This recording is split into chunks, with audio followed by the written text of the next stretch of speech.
Selamat pagi pemirsa, manis di mulut, lain di hati, lain pula di tindakan. Peribahasa itu menggambarkan perilaku manusia yang bisa memiliki 2 hingga 3 kehidupan di saat bersamaan. Ketidakjujuran, sikap hipokrit, kepalsuan, atau apapun istilah lainnya yang menggambarkan perilaku tersebut. Celakanya, kelakuan seperti itu tidak jarang diperlihatkan oleh sebagian pemimpin bangsa yang semestinya menjadi teladan. Di momentum Hari Anti Korupsi Sedunia ini misalnya, publik disuguhi kelakuan pejabat yang kerap berpura-pura bersih, padahal mereka sedang menunggu giliran ditetapkan sebagai tersangka.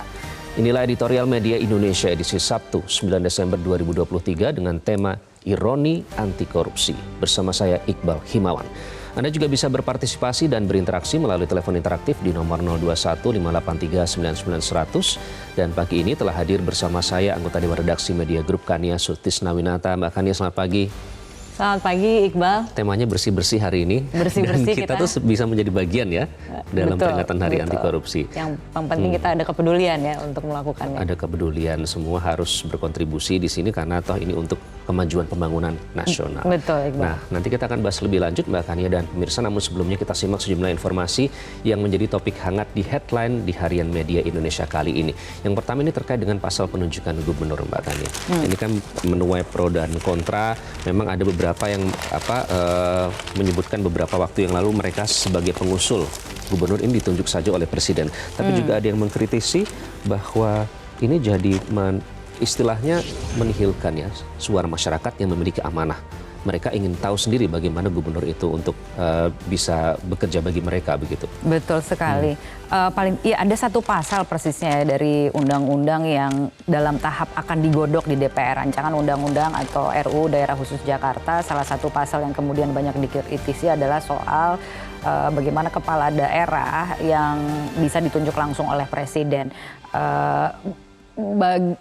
Seorang pakar politik gitu misalnya mengatakan bahwa pasal tersebut sebenarnya merupakan upaya untuk melakukan sentralisasi kekuasaan dan tujuannya adalah memang untuk membangun kekuasaan yang efektif tetapi dengan tindakan yang otoriter begitu ya, malah menjadi kemunduran. Dan kemudian juga dari sang pakar politik dari CSIS Niki Fahrizal mengatakan bahwa ini adalah dikatakan politik merangkul yang diterapkan oleh presiden yang membuat sistem penyeimbang menjadi lemah dan mudah disingkirkan kekuasaan. Ini berkaitan dengan langkah untuk melakukan upaya sentralisasi yang tadi sempat saya singgung di awal begitu. Memang dari berbagai pihak ada juga yang misalnya menyetujui, misalnya ada dari Wakil Ketua Majelis Amanah Persatuan Kaum Betawi Zainuddin atau Haji Oding yang mengaku bahwa penunjukan gubernur ini seharusnya sesuatu yang diapresiasi, bahkan kemudian juga dikatakan diusulkan oleh pihaknya karena mengatakan bahwa sudah saatnya lah orang asli Betawi begitu merepresentasikan gitu Jakarta gitu, dan itu harus ditunjuk langsung oleh presiden. Tapi ada juga dari Bamus yang mengatakan bahwa tidak semuanya mempunyai pendapat yang sama begitu ya. Kalau artinya ditunjuk langsung oleh presiden itu apa Mbak bahayanya Mbak? Apakah ada jadi seperti memiliki utang atau balas budi seperti itu? Yang pasti kita sebagai warga Jakarta untuk sekarang ini kita masih tinggal di Jakarta dan selama ini kan dalam proses demokrasi yang kita alami sudah bertahun-tahun dalam pilkada itu kan kita punya gitu kemampuan untuk memilih langsung gitu kan, dan harusnya kan kita juga punya misalnya karena yang tinggal di Jakarta itu kan sekian banyak orang yang punya aspirasi sendiri-sendiri, punya pilihan sendiri-sendiri, dan ketika kemudian kebebasan untuk melakukan hal tersebut, untuk memilih kepala daerah yang kita inginkan, yang sesuai dengan menurut kita ya lagi-lagi gitu, bahwa ini adalah mungkin pimpinan daerah yang bisa memberikan kesejahteraan gitu kepada warganya, atau membuat misalnya dari segudang banyak permasalahan yang dihadapi oleh ibu kota, misalnya soal macet, soal banjir dan lain sebagainya, yang kita yakini lebih baik dan bisa memberikan atau paling tidak memberikan dampak yang lebih positif gitu terhadap pembangunan di ibu kota. Harusnya itu kan kita bisa melakukan sendiri gitu ya, terlepas dari, dan itu adalah proses demokrasi. Nah ketika kemudian itu ditunjuk langsung oleh presiden, itu kan seperti proses demokrasi yang kemudian diambil alih gitu. Nah khawatirnya memang kekuasaan itu menjadi lemah karena tidak ada penyeimbang, bukan gitu. Nah itu yang kemudian dikatakan sebagai politik merangkul tadi, yang diyakini justru ini malah sebenarnya adalah kemunduran dari proses demokrasi itu sendiri. Tadi Mbak Kania sudah menyebut sedikit ya, kita warga Jakarta, terus mengatasi macet banjir. Nah kebetulan memang tidak ada banjir, tapi bencana sudah terjadi di beberapa daerah bahkan Jawa Barat, kemudian Nusa Tenggara Timur. Di Jawa Barat sudah ada status siaga darurat bencana banjir ya. Ini sejauh ini bagaimana Mbak Kania melihat koordinasi antar lembaga? Apakah informasi terkait dengan bencana ini sudah tersampaikan dengan baik ke masyarakat? Itu yang harus dipastikan ke depannya ya. Lagi-lagi kita seperti yang sudah dikeluarkan juga warning dari Badan Meteorologi, Klimatologi dan Geofisika atau BMKG yang mengatakan bahwa kita akan memasuki musim penghujan Januari hingga Maret, dan biasanya dimulainya musim hujan ini diiringi juga dengan potensi lagi-lagi ya ancaman bencana hidrometeorologi yang juga dikatakan akan meningkat begitu. Nah, paling tidak sudah ada 2 daerah yang ada dalam status siaga darurat, ada Nusa Tenggara Timur dan juga Bogor, Jawa Barat. Lagi-lagi ini perlu diantisipasi karena warning sudah dikeluarkan begitu. Potensi bencana. Nah, artinya memang setiap daerah itu harus membuat semacam rencana kontingensi lah paling tidak gitu untuk memastikan bahwa dari tingkat kabupaten, kota hingga desa, kelurahan semua itu siap dan memastikan bahwa informasi itu juga tersebar dengan baik. Jadi ini bukan tugas atau satu institusi atau satu lembaga saja, tapi semua harus bersinergi. Bersinergi, berkoordinasi dan memastikan masyarakatnya juga paham apa yang harus dilakukan ketika bencana itu terjadi. Lagi-lagi ini ujung-ujungnya adalah untuk supaya kerusakan apalagi korban jiwa itu dihindari. Oke. Begitu pula dengan kerusakan terhadap pencegahan korupsi Mbak di Indonesia. Kita bicara tentang Hari Anti Korupsi. Kalau dibilang kerusakan, ini judul hari ini korupsi malah semakin masif.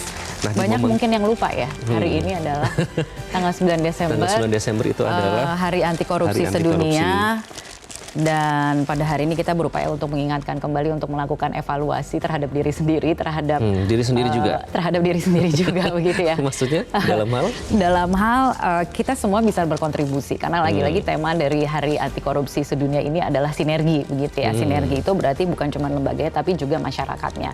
Kenapa masyarakatnya? Karena kalau melihat dari sejumlah indikator paling tidak indikator yang dikeluarkan oleh BPS memperlihatkan bahwa masyarakat itu semakin permisif terhadap perilaku korupsi gitu. Kenapa? Ya karena ya seperti kita lihat gitu, pejabat-pejabatnya bahkan level pimpinan itu juga semakin banyak yang terjerat atau terdorong ke jurang korupsi. Nah, ini kemudian menimbulkan pertanyaan apakah dalam hal pemberantasan korupsi apa yang sudah dilakukan sampai dengan tahun ini sudah baik atau tidak gitu. Nah, itu yang kemudian menjadi poin perdebatan, bukan termasuk salah satu yang disoroti adalah soal revisi Undang-Undang KPK.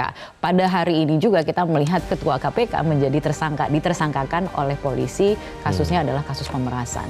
Dan belakangan kita juga mendengar soal kasus dari Wakil Menteri Hukum dan HAM begitu yang juga menjadi tersangka, menjadi pesakitan berkaitan dengan gratifikasi, penyuapan kalau tidak salah, bukan gratifikasi, suap, kasusnya kasus suap. Lagi-lagi akhirnya ini menjadi bahan evaluasi untuk kita semua, bukan kita masih serius atau tidak gitu dalam hal pemberantasan korupsi. Karena kalau lihat indeks persepsinya kembali lagi Mbak ke 14 tahun yang lalu ya, jadi di peringkat ke 34 begitu. Indeks peringkat ke 110, indeksnya 34 itu. Turun di angka 34. Kembali ke situasi 14 tahun yang lalu, yakni sekitar 2005-2006. Jadi kalau saya mau tanya rapor... Tapi bisa dibilang jeblok dong berarti ya? Bisa dibilang jeblok nggak kalau menurut kamu? Ya kalau 14 tahun yang lalu berarti hampir 2 dekade. Hampir 2 dekade. Nah, sayang sekali bukan gitu. Tapi ada sejumlah misalnya legislasi ya, produk legislasi yang ditunggu-tunggu itu adalah soal RU perampasan aset tindak pidana. Gitu. Ini yang kemudian sampai dengan sekarang belum jelas begitu ya. Itu yang juga menjadi desakan masyarakat. Jadi kalau nanti kita akan bahas lebih lanjut Mbak, ini juga yang menjadi ironi dari pemberantasan korupsi sendiri di Indonesia. Itulah yang menjadi topik dalam editorial Media Indonesia kali ini, ironi anti korupsi. Mari kita saksikan bersama.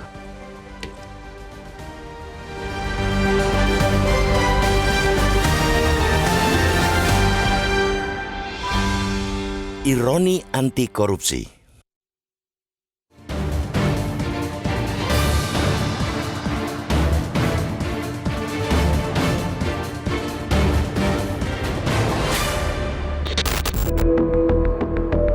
Manis di mulut, lain di hati, lain pula di tindakan.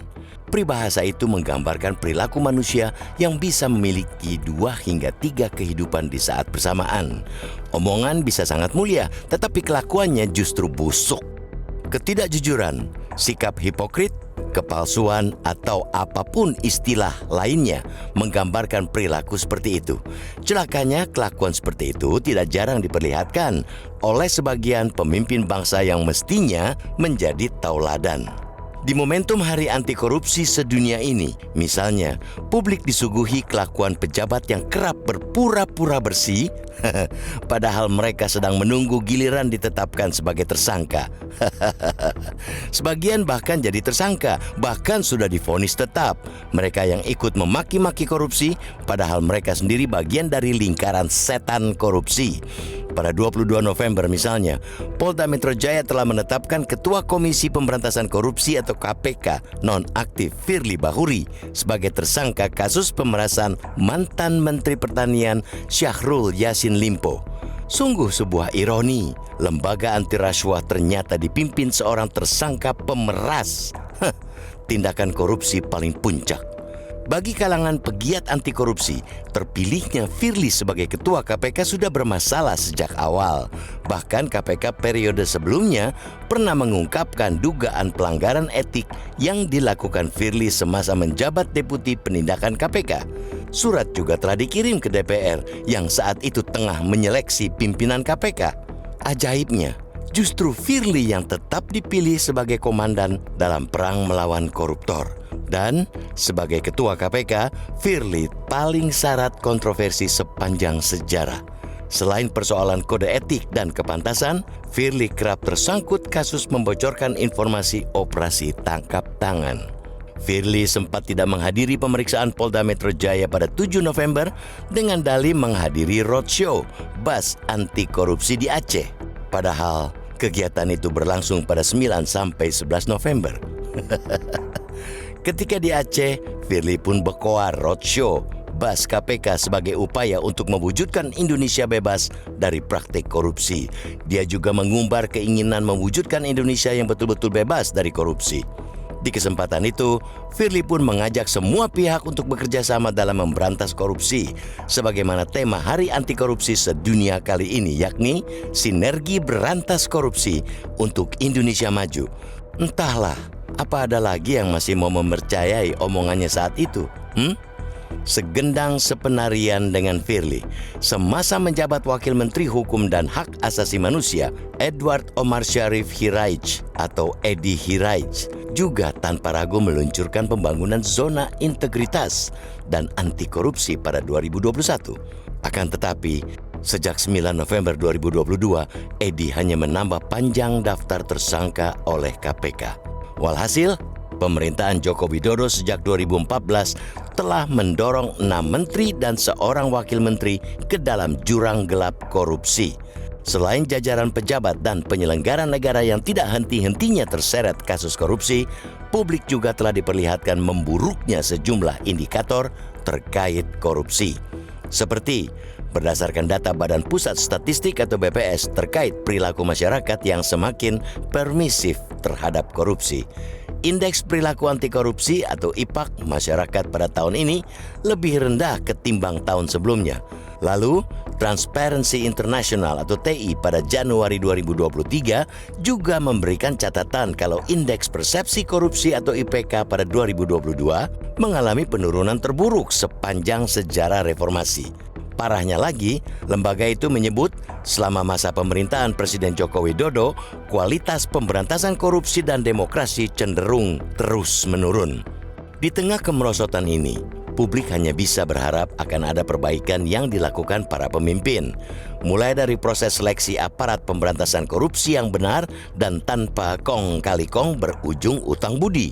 Selain itu, sistem pencegahan korupsi yang mumpuni serta penegakan hukum yang adil dan tidak hanya tajam ke bawah dan ke samping kiri, namun tumpul ke atas dan ke samping kanan. Akhiri sudah ironi dan hipokrisi dalam pemberantasan korupsi. Ikan busuk berawal dari kepala, baru merembet ke tubuh lainnya. Karena itu, bila mau mengakhiri kebusukan, mulailah dengan membersihkan atau mengamputasi kepala, baru bagian tubuh yang lain.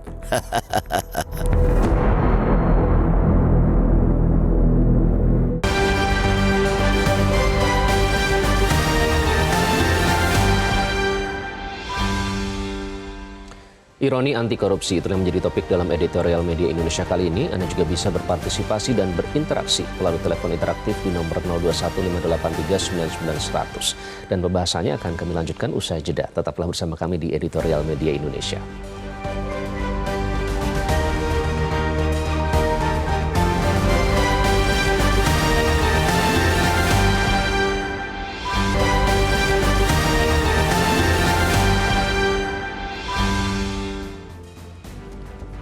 Anda kembali di editorial Media Indonesia, pemirsa. Ironi anti korupsi itulah yang menjadi tema dalam editorial hari ini. Dan untuk membahas tema hari ini, kita telah terhubung melalui sambungan telepon dengan peneliti Pukat UGM Zainur Rohman.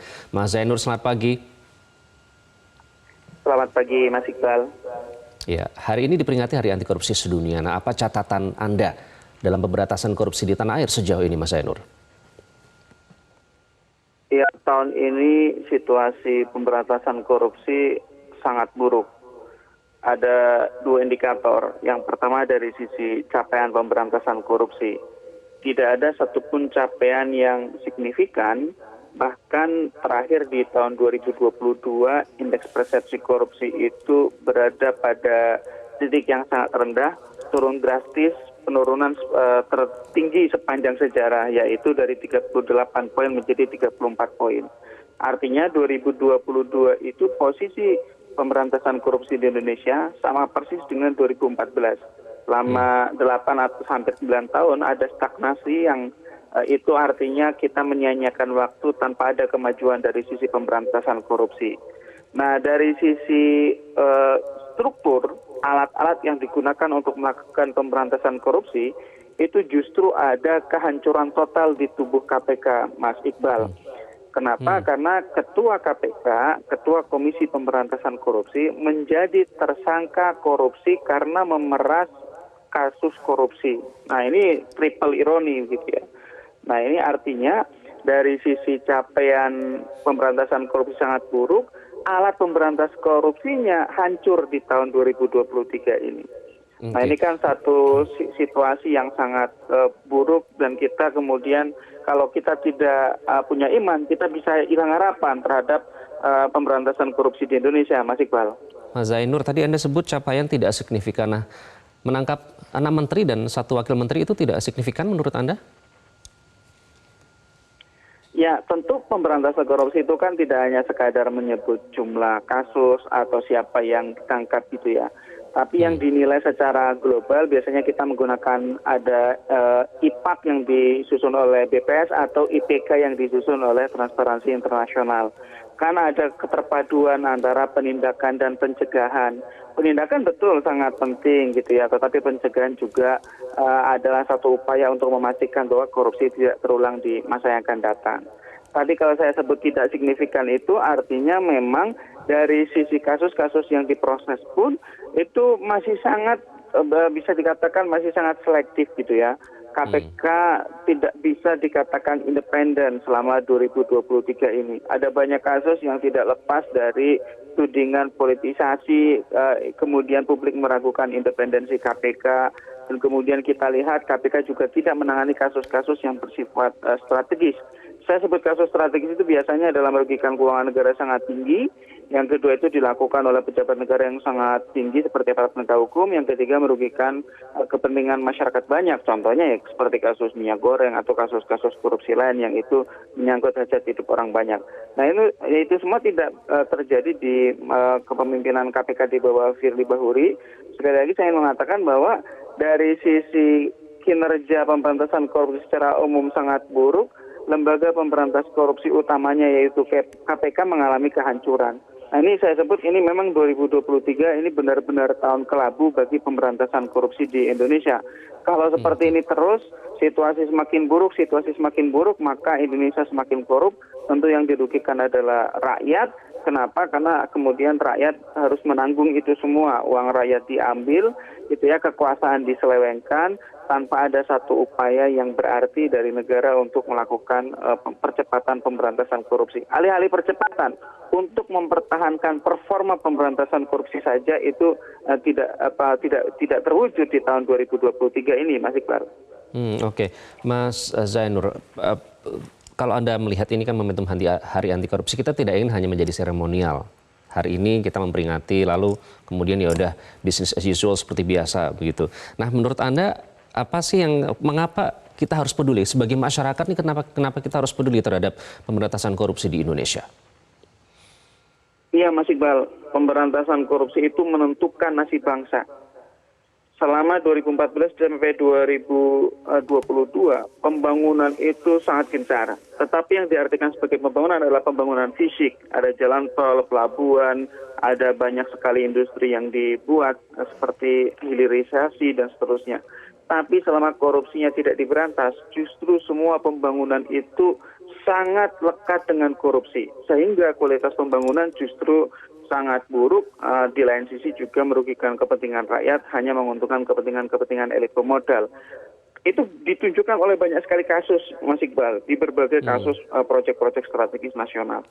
Oleh karena itu, kalau rakyat mau selamat secara pribadi, selamat secara negara, selamat, pembangunannya berkualitas, kehidupan untuk anak cucu ke depan semakin baik, maka agenda pemberantasan korupsi itu harus jadi agenda utama Indonesia. Tidak mungkin pembangunan dilakukan di atas fondasi dasar korupsi, itu mustahil. Yang ada itu hanya akan memperkaya elit-elit pemodal dan kemudian akan membuat jurang kesenjangan semakin menganga karena korupsi itu selalu menguntungkan mereka yang kuat. Oleh karena itu, di tahun 2023 ini kita menyosong ke tahun depan ada pemilu. Ya, ini saya berharap rakyat betul-betul meminta kepada elit-elit politik dengan kontrak, ya silakan bermasing-masing berkontrak dengan yang didukung, baik itu calon anggota legislatif maupun calon presiden, calon wakil presiden, untuk punya komitmen pemberantasan korupsi. Karena elit-elit itulah yang akan menentukan komitmen negara. Yang pertama, dari sisi struktur hukumnya, kembalikan independensi KPK dengan kembali merevisi Undang-Undang KPK. Jangan tempatkan KPK di bawah pemerintah, kembalikan independensi. Yang kedua, Mas Iqbal, dukung, minta untuk adanya undang-undang yang mendukung pemberantasan korupsi. Pengesahan Undang-Undang Perampasan Aset Kejahatan, pembatasan transaksi uang kartel, dan revisi kembali Undang-Undang Tipikor. Sejauh ini bagaimana Mas terkait dengan Undang-Undang KPK itu adalah sudah cukup komitmen untuk membuat undang-undang yang memang benar-benar menunjukkan pemberantasan korupsi di Indonesia ini untuk mendukung begitu? Sudah sejauh mana? Ya, ini sayang sekali ya, sampai sekarang komitmen-komitmen itu belum terlihat cukup kuat dan memang masih ada kontradiksi. Saya lihat mungkin kalau kita lihat capres-cawapres ya sudah ada lah, tanpa saya sebut yang mana gitu ya, punya komitmen secara lisan terhadap upaya mengembalikan independensi KPK. Tetapi komitmen yang sama belum diikuti oleh partai pengusungnya, partai pendukungnya. Belum ada partai-partai yang kemudian menjanjikan partai A, partai B, partai C, dan seterusnya itu kami akan kembalikan independensi KPK dengan merevisi kembali Undang-Undang KPK. Itu belum ada. Capresnya sudah, tetapi DPR-nya, calon anggota legislatifnya atau partai pengusungnya itu belum. Ini artinya masih ada kesenjangan. Nah, saya berharap masyarakat juga punya tekanan yang kuat terhadap partai-partai politik masing-masing yang didukung agar punya keberpihakan terhadap pemberantasan korupsi dengan mengembalikan independensi KPK, juga mendorong segera pengesahan Undang-Undang Perampasan Aset Kejahatan, ya juga undang-undang lain yang dibutuhkan seperti Undang-Undang Pembatasan Transaksi Uang Kartel, juga merevisi kembali Undang-Undang Tipikor agar sesuai dengan UNCAC, United Nations Convention Against Corruption, Konvensi PBB melawan korupsi, di mana di situ ada permintaan untuk mengkriminalisasi illicit enrichment dan seterusnya, perdagangan pengaruh dan seterusnya. Sehingga ini Mas Iqbal, 2024 ini menurut saya menjadi kesempatan, ya. Kalau yang rezim sekarang, saya tidak punya harapan apapun, Mas Iqbal. Sudahlah kalau yang Pak Jokowi dan kawan-kawannya dan DPR yang sekarang, saya tidak punya harapan apapun. Saya berharapnya nanti yang ke depan gitu ya, yang 2024. Kalau yang sekarang ya yang penting jangan lebih buruk dari kemarin, itu sudah cukup, Mas Iqbal. Tapi untuk yang ke depan harus punya komitmen pemberantasan korupsi. Tidak mungkin membangun Indonesia di atas birokrasi yang bobrok, politik yang korup, penegakan hukum yang tebang pilih, yang bisa dibeli, yang penuh dengan mafia hukum. Itu semua akibat dari korupsi, Mas Iqbal. Sehingga pemberantasan korupsi itu jadi tugas pertama dan utama pemimpin nasional kita untuk selanjutnya dapat dilakukan pembangunan di segala sektor kehidupan yang bisa menghasilkan hasil yang baik. Tanpa pemberantasan korupsi yang baik, tidak mungkin, Mas Iqbal, ada pembangunan yang berkualitas dan berkelanjutan, Mas Iqbal. Oke, Mas Zainur, satu lagi Mas, terakhir ini soal efek jera. Ini yang selalu kita bicarakan setiap tahunnya ya, efek jera ini untuk koruptor, bagaimana caranya supaya bisa tidak ada lagi yang berani melakukan korupsi begitu. Nah, sejauh ini Anda melihat bagaimana soal komitmen dalam memberikan efek jera tersebut, misalnya dari pembahasan RUU perampasan aset, apakah sudah pada jalurnya? Ya, efek jera itu memang untuk tipikor kan berbeda dengan tindak pidana umum ya. Tindak pidana umum orang di penjara mungkin bisa jera atau paling tidak gentar. Tapi untuk tipikor itu mereka nggak gentar di penjara. Mereka akan takut kalau hartanya diambil. Kenapa? Karena korupsi itu kan kejahatan bermotif ekonomi, sehingga disinsentifnya juga harus ekonomi, yaitu orang bisa menyebut sebagai pemiskinan. Nah, sejauh ini RUU perampasan aset masih belum terlihat ada lampu hijau khususnya di DPR RI. Sepertinya masih ada banyak miskonsepsi sehingga DPR seakan-akan takut untuk mengesahkan cepat-cepat RUU perampasan aset hasil kejahatan ini. Nah, kita berharap ya efek jera itu harus dipadukan gitu ya. Memang pidana badan masih penting. Nah, sekarang pidana badan juga semakin rendah ya. Dan juga Mahkamah Agung banyak sekali mengabulkan PK-PK tipikor, itu juga sangat disayangkan. Tetapi di sisi lain, selain soal pidana badan juga masih penting, yang paling penting adalah justru adalah perampasan aset hasil kejahatannya, agar koruptor tidak bisa menikmati hasil kejahatan dari korupsi, dan itu bisa menjadi disinsentif yang efektif untuk pemberantasan korupsi. Itu berbeda dengan jenis-jenis tindak pidana lain yang mungkin selesai ketika orangnya itu kemudian dipenjara. Itu Mas Iqbal, memang kita harus punya tekanan yang kuat terhadap elit-elit. Semua elit kita tekan agar punya komitmen pemberantasan korupsi dan punya agenda pemberantasan korupsi yang jelas. Mas Iqbal. Oke, terima kasih Mas Zainur, peneliti Pukat UGM Zainur Rahman. Terima kasih sudah bergabung dengan Editorial Media Indonesia.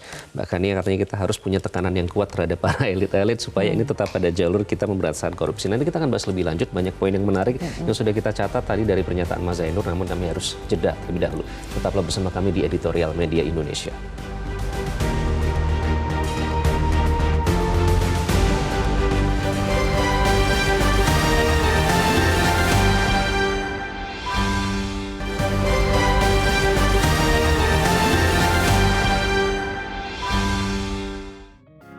Media Indonesia mengajak Anda untuk mengakses fitur premium e-paper. Dengan sajian konten berbasis intelektual dan meneguhkan kebangsaan, Media Indonesia tampil dengan lebih dinamis melalui e-paper Media Indonesia yang dapat Anda akses kapan saja, di mana saja. Caranya mudah, download aplikasi Media Indonesia di Android atau ketik link epaper.mediaindonesia.com atau bisa scan QR Code pada layar kaca Anda. Klik tab e-paper di bagian samping layar tablet Anda, daftarkan data diri, serta pilih paket berlangganan e-paper Media Indonesia sesuai dengan kebutuhan Anda. Nikmati juga bonus spesial tambahan 4 halaman rubrik fokus setiap hari. Semua bisa Anda dapatkan hanya di e-paper Media Indonesia. Untuk informasi lebih lanjut, hubungi customer service di nomor 0811 1201 2018 atau kunjungi media sosial @Media Indonesia. Media Indonesia, referensi bangsa. Anda kembali di Editorial Media Indonesia, pemirsa. Ironi anti korupsi itu yang menjadi topik dalam editorial hari ini. Kita akan mengundang beberapa penelpon untuk bergabung dan memberikan opininya dalam episode editorial hari ini. Yang pertama ada Bapak Edward dari Bengkulu. Pak Edward, selamat pagi. Selamat pagi, Mas TV. Iya, Pak Edward, momentum Hari Anti Korupsi, Anda sebagai masyarakat, sebagai warga, sudah seberapa puas dengan pemberantasan korupsi yang sudah dilakukan KPK selama ini? Jadi seperti yang disampaikan oleh narasumber tadi, bahwa kita sangat prihatin pada akhir-akhir ini, di mana KPK-nya sendiri, pimpinan KPK-nya sendiri, mungkin beberapa pimpinan itu terlibat dalam kasus-kasus hal korupsi. Padahal mereka adalah yang dipercaya untuk menjadi ujung tombak pemberantasan korupsi. Ini kan riwayat berdirinya KPK ini kan karena trust masyarakat terhadap institusi penegak hukum lainnya, kejaksaan dan kepolisian menurun, sehingga dibentuklah badan ad hoc yang namanya KPK. Tetapi kenyataannya juga nggak benar. Nah, ini salahnya di mana, harus dicari akar permasalahannya. Kalau saya melihat ini dari rekrutmen rekrutmen orang dari awal sudah diinfokan orang ini kriteria track recordnya nggak baik, tetapi tetap terpilih. Yang milih ini siapa? Partai politik. Nah, saya minta partai politiknya punya komitmen untuk memberantas korupsi. Kalau keteladanan aja di Indonesia ini nggak cukup kayaknya. Saya yakin Jokowi itu sudah memberi keteladanan tidak korupsi, tetapi menteri-menterinya nyatanya korupsi semua. Bukan korupsi semua, mayoritas korupsi. Banyak yang terjungkal korupsi. Nah, kita minta rekrutmennya ini betul-betul baik. Dan sekali lagi alat penekanan untuk mereka seperti yang disampaikan narasumber.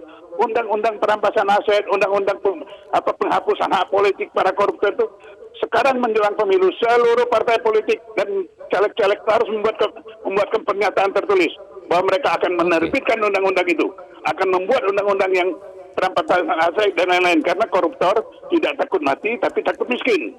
Itu aja koruptor. Nah, kita harapkan begitu. Negeri Gemah Haripalo Jinawi, tetapi untuk naik ke tingkat di atas negeri berkembang aja sulit sekali. Ada apa? Sumber daya alam luar biasa, sumber daya manusia luar biasa. Tetapi itu tadi, jangan-jangan APBN itu lebih dari 40% habis di korupsi sampai ke jajaran-jajaran bawah. Nah, ini yang kita harapkan. Semua berkomitmen untuk memberantas korupsi. Kita prihatin negeri ini hancur karena koruptor. Nah, koruptornya harus diberi tekanan yang baik. Oke, terima kasih Bapak Edward dari Bengkulu. Kita selanjutnya ke Bapak Sukowaluyo di Jakarta. Pak Sukowaluyo, selamat pagi. Pagi, Mas Iqbal.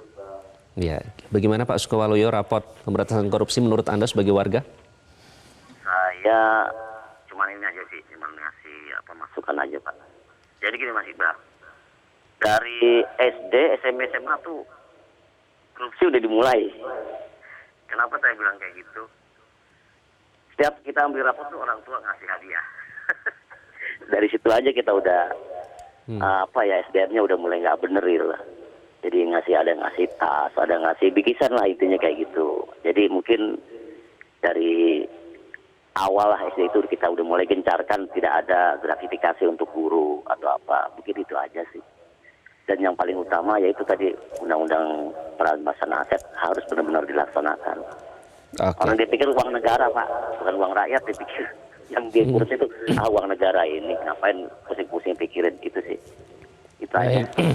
Oke. Baik, terima kasih Bapak Sukowaluyo dari Jakarta. Selanjutnya kita ke Pak Ramadan di Jambi. Pak Ramadan, selamat pagi. Selamat pagi Mas Iqbal. Ya, bagaimana Pak Ramadan? Assalamualaikum warahmatullahi wabarakatuh. Waalaikumsalam warahmatullahi wabarakatuh. Pembicara sebelumnya sudah mengatakan tentang undang-undang perampasan aset. Tapi kesempatan baik ini, karena Metro adalah corongnya masyarakat kecil, saya ingin mengatakan begini Mas Kania. Satu, hei PDI, hei Golkar, hei Gerindra, hei Nasdem, hei partai-partai politik besar, Andalah yang menjadi kunci keberhasilan negara di masa depan. Kalau kelima partai besar ini masih tetap bertahan tidak mengesahkan undang-undang anti korupsi, maka saya ingin mengatakan tunggulah bangkrutnya negara ini. Saya ingin mengatakan seperti itu. Mengapa? Karena di akar rumput, paling rumput Pak Iqbal, kalau ada orang mau memperkenalkan diri, mau jadi caleg, Anda mau bayar berapa bayar. Sehingga pembicaraan korupsi itu menjadi sesuatu yang lumrah di sudut manapun. Nah, kuncinya hari ini saya ingin mengatakan kelima partai politik itu berani atau tidak menyatakan mengesahkan undang-undang anti perampasan aset itu segera disahkan agar negara ini aman dan tentram. Pembangunan fisik tidak ada maknanya bagi saya kalau pembangunan anti korupsi tidak segera diterapkan oleh partai politik lima besar itu. Baik, terima kasih. Terima kasih Pak Ramadan dari Jambi. Selanjutnya ke Ibu Ong Meihwa di Pejaten, Jakarta. Ibu Ong Meihwa, selamat pagi. Selamat pagi Mas Iqbal, selamat pagi Mbak Kania. Assalamualaikum warahmatullahi wabarakatuh. Waalaikumsalam warahmatullahi wabarakatuh. Silakan Ibu Ong. Iya, ironi anti korupsi. Tapi pejabat juga pendorong ikut korupsi loh Mas.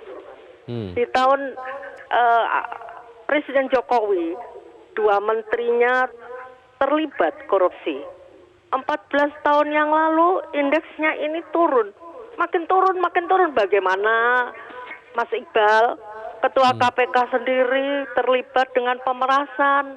Ada undang-undangnya yang mengatakan Ketua KPK tidak boleh menghubungi masyarakat yang berurusan dengan KPK.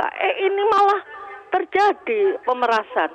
Sangat menyedihkan, sangat ironi, Mas. Seorang penegak hukum tapi malah melakukan pemerasan. Lalu bagaimana penegakan korupsi di negara kita ini, Mas? Nah kan, undang-undang perampasan hak juga belum disahkan. Kemiskinan juga, untuk dimiskinkan juga belum. Lalu hukuman untuk koruptor ini juga rendah, Mas. Nanti kalau sudah diputus, lalu ada pemotongan tahanan dan sebagainya. Kapan korupsi ini akan reda di negara kita, Mas? Baik. 14 tahun yang lalu masih saja indeksnya malah menurun semenjak Presiden Jokowi. Semoga saja korupsi di negara kita tidak merajalela, Mas. Gitu aja. Assalamualaikum warahmatullahi wabarakatuh. Terima kasih Ibu Ong. Waalaikumsalam warahmatullahi wabarakatuh. Bahkan ya kita dengarkan langsung ya tadi curhatan dan juga unek-unek dari masyarakat di momen Hari Anti Korupsi kali ini. Nanti kita akan bahas lebih lanjut, namun kami harus jeda terlebih dahulu. Tetaplah bersama kami di Metro TV.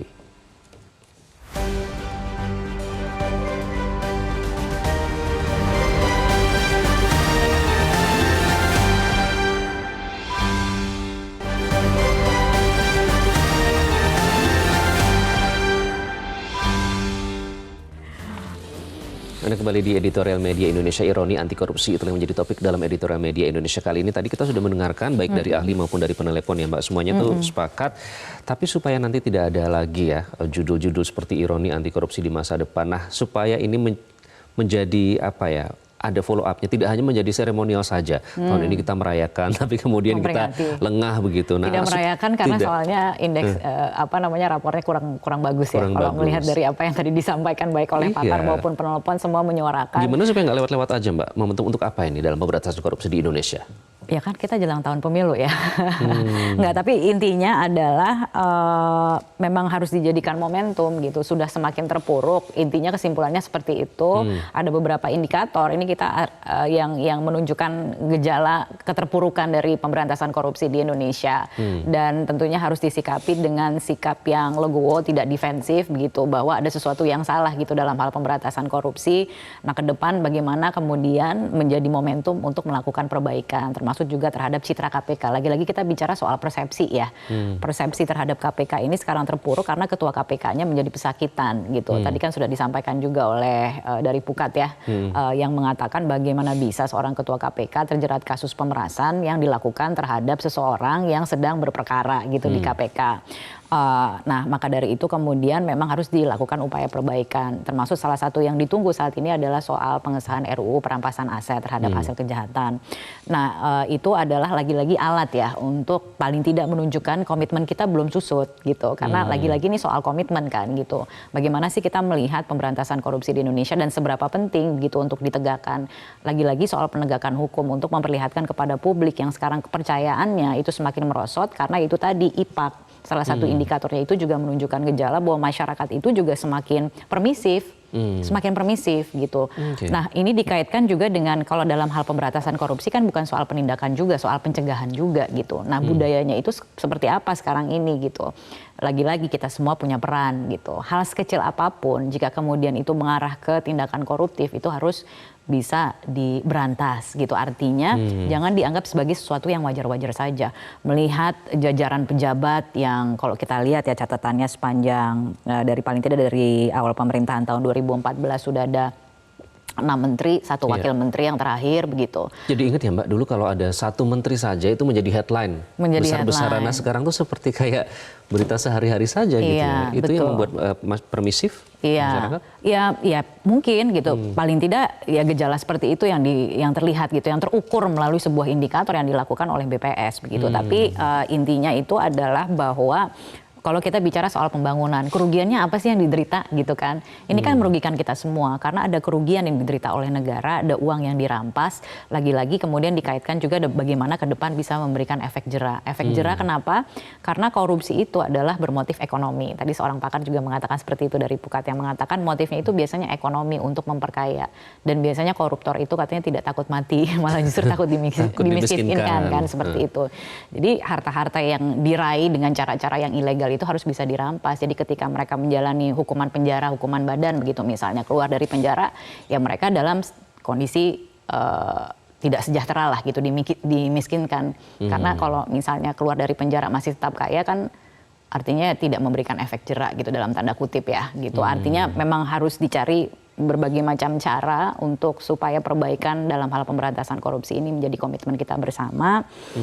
Dan juga kemudian kalau saya boleh mengutip dari apa yang disampaikan oleh Profesor Jimli Asyidiki ya, proses hukum yang cepat itu juga bisa mengembalikan kepercayaan. Lagi-lagi ini soal kepercayaan ya, kepercayaan publik itu terhadap lembaga penegak hukum, dan yang terdepan dalam hal pemberantasan korupsi adalah Komisi Pemberantasan Korupsi atau KPK. Ada sebuah jajak pendapat yang kemudian dikeluarkan oleh salah satu media di tanah air yang mengatakan bahwa masyarakat itu sebenarnya masih percaya terhadap KPK, terhadap lembaganya ya, terlepas dari kasus-kasus yang mendera gitu ya. Lembaga tersebut masih dipercaya dan reputasi itu yang harus dibangun kembali begitu. Ketika sekarang KPK-nya sudah menjadi tersangka, ini adalah momentum untuk melakukan bersih-bersih itu tadi yang tadi kita sempat sampaikan di awal gitu, editorial ini. Kepercayaan tadi juga salah satu penelpon ya, justru KPK itu dulu dibentuk karena kepercayaan terhadap lembaga lain seperti polisi dan kejaksaan menurun dalam pemberantasan korupsi. Nah ini saatnya menguatkan lagi begitu ya KPK ya untuk fokus kepada pemberantasan korupsi, kejahatan luar biasa itu tadi. Iya, karena itu kan satu-satunya kejahatan yang diusut gitu oleh KPK adalah soal pemberantasan korupsi. Kita lihat misalnya juga Kejaksaan Agung juga bisa gitu kan mengusut kasus korupsi, begitu juga dengan polisi, tapi Komisi Pemberantasan Korupsi, namanya saja sudah Komisi Pemberantasan Korupsi. Satu-satunya kejahatan yang diusut adalah terkait dengan pemberantasan korupsi begitu. Memang dalam hal ini tetap ya asas praduga tidak bersalah itu harus dijunjung tinggi gitu, tapi nampaknya kalau kita ingin meraih kembali kepercayaan masyarakat ini juga ada persoalan etika di sana, begitu yang harus ditegakkan. Supaya sinkron bagaimana Mbak? Tadi kan ini pembangunan lagi-lagi yang rugi masyarakat, pembangunan jadi terhambat. Supaya sinkron antara janji pemerintah bahwa pembangunan ini harus segera dipush, didorong, tapi di sisi lain juga tidak ada yang menggerogoti dari belakang begitu, menghambat pembangunan. Iya, dipercepat kasus hukum, penegakan kasus hukum dipercepat, kasus hukum yang berkaitan dengan korupsi dipercepat, kemudian juga pengesahan RUU seperti pemberantasan aset, bukan pemberantasan, pengembalian aset hasil kejahatan itu juga harus dipercepat, segala sesuatunya dipercepat untuk menunjukkan bahwa ya pemerintah serius begitu ya, dan juga terutama tadi disampaikan soal parpol-parpol di DPR juga harus memberikan komitmennya begitu bahwa ke depan kita bangun kembali gitu indeks persepsi korupsi kita yang sekarang terpuruk, bahkan lebih kembali lagi ke indeks persepsi 14 tahun yang lalu, itu harus ada upaya perbaikan ke depannya gitu. Nah cara-caranya ya seperti itu untuk menunjukkan keseriusan. Karena lagi-lagi tadi seperti disampaikan bahwa yang namanya pembangunan yang berkualitas itu tidak akan mungkin bisa dilakukan ketika misalnya korupsi itu merajalela gitu, karena itu berkaitan dengan kualitas dari pembangunan itu tersebut. Jadi kalau kita bicara pembangunan yang berkualitas, ke depannya yang berkelanjutan, yang efisien, karena yang namanya korupsi itu membuat pembangunan ekonomi menjadi tidak efisien. Biaya-biaya yang dikeluarkan itu menjadi jauh lebih besar dari biaya yang seharusnya dikeluarkan gitu. Itu sih. Dan juga masyarakatnya jangan lupa, tadi kan ada salah satu contoh penelpon yang mengatakan kebiasaan untuk memberi dan lain sebagainya. Kembali lagi, korupsi ini seolah-olah menjadi pelicin roda pembangunan itu berjalan gitu. Nah, tapi harus dimulai dari kebiasaan sehari-hari juga. Bagaimana dari pencegahannya itu bisa dilakukan. Misalnya dulu kita bicara soal bagaimana korupsi atau pencegahan korupsi itu dimasukkan ke dalam kurikulum sekolah dan lain sebagainya. Jadi harus benar-benar digiatkan kembali hal-hal pencegahan, tidak hanya penindakannya juga. Kita kawal bersama Mbak Khania. Semoga masyarakat juga punya kesadaran yang sama ya tadi, apalagi ini menjelang tahun pemilu, nanti kita akan buktikan. Karena tadi ternyata juga para penelpon cukup kritis, bahkan mengantongi data-datanya soal indeks persepsi korupsi. Sekali lagi terima kasih Mbak Khania atas perspektifnya hari ini. Kita harapkan lagi-lagi ini bukan hanya menjadi momentum seremonial semata, tapi menunjukkan bahwa memang pencegahan korupsi di Indonesia dilakukan dengan serius. Dan pemirsa, di tengah kemerosotan ini, publik hanya bisa berharap akan ada perbaikan yang dilakukan para pemimpin, mulai dari proses seleksi aparat pemberantasan korupsi yang benar dan tanpa kong kali kong yang berujung utang budi. Selain itu, sistem pencegahan korupsi yang mumpuni serta penegakan hukum yang adil yang tidak hanya tajam ke bawah dan ke samping kiri, tapi tumbuh ke atas dan ke samping kanan. Akhiri sudah ironi dan hipokrasi dalam pemberantasan korupsi. Terima kasih Anda sudah menyaksikan Editorial Media Indonesia. Saya Iqbal Himawan. Sampai jumpa. Jelajahi cara baru mendapatkan informasi. Download Metro TV Extend sekarang.